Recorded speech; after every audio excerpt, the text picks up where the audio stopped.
Hi everyone. Today this video will be a bit different from what I usually make, but as someone who spends a lot of time gaming on their PC, I'd like to show you all the controller I use. Now, I should say this video is not sponsored, and the views I have on this product are entirely my own. But anyway, this is the GameSir Cyclone 2. And next to the 8BitDo Ultimate Bluetooth controller, this is one of the best controllers I've ever used. Okay, so first things first. I use this controller for my PC, but it also works with Nintendo Switch, iOS, and Android.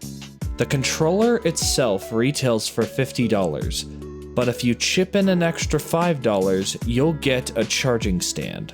I'll link the controller in the description if you want to check it out for yourself. But watch this video first.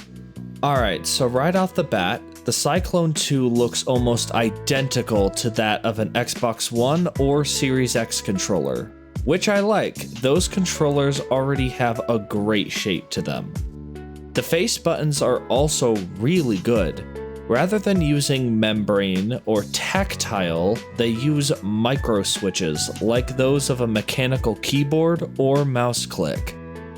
And they are so satisfying to press.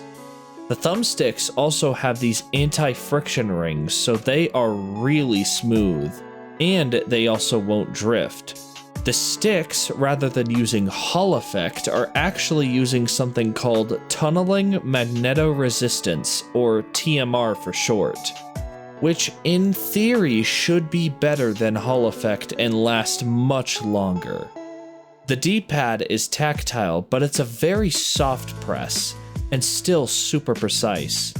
The triggers are what you'd see on fancy controllers where you can switch from an analog mode or a mouse click mode. So I'd say that with the D-pad, the triggers, and the sticks, this can be a great controller for shooters, racing games, and even puzzle games. Which is why I decided to show you this controller in action by playing a game from those three genres. So the first game I played was Helldivers 2, and right off the bat, the sticks are super responsive and precise.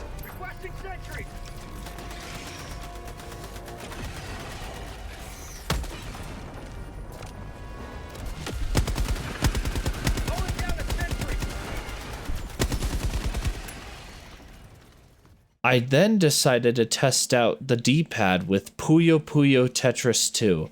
And it's still very precise. I can press each input with ease and it will recognize it. Here we go. Spin attack. Then the last game I thought I'd test with this controller is Hot Shot Racing. And yeah, it's definitely also really good with playing with this controller. I really like it.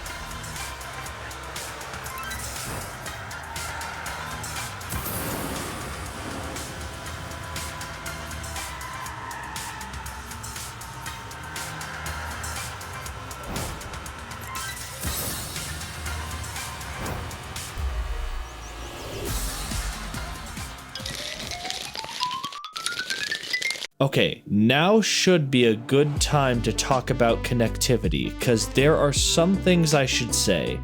So, there are 4 ways to connect this controller. One is by plugging in a USB Type-C cord and playing it wired. Another way is by pairing it to the 2.4 GHz dongle. To do that, just hold the home button and X at the same time while the dongle is plugged in until it lights up green. You won't be able to use gyro in both of these modes because it's using X input like an Xbox controller. But using Bluetooth mode by holding the home button and B, you will be able to use gyro because it thinks you're using a PlayStation DualShock 4 controller.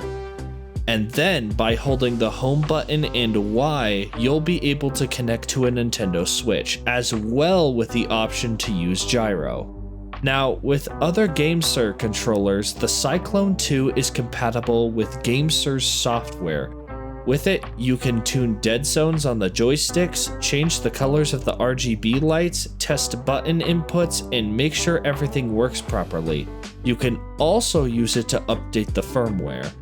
So I'd say that overall, this is an excellent controller if anybody's looking for a controller to use for their PC or Nintendo Switch. I recommend you pick up the GameSir Cyclone 2. It's a great controller to use. That's all from me in this video. It was a bit on the shorter side, but I will catch you on the flip side.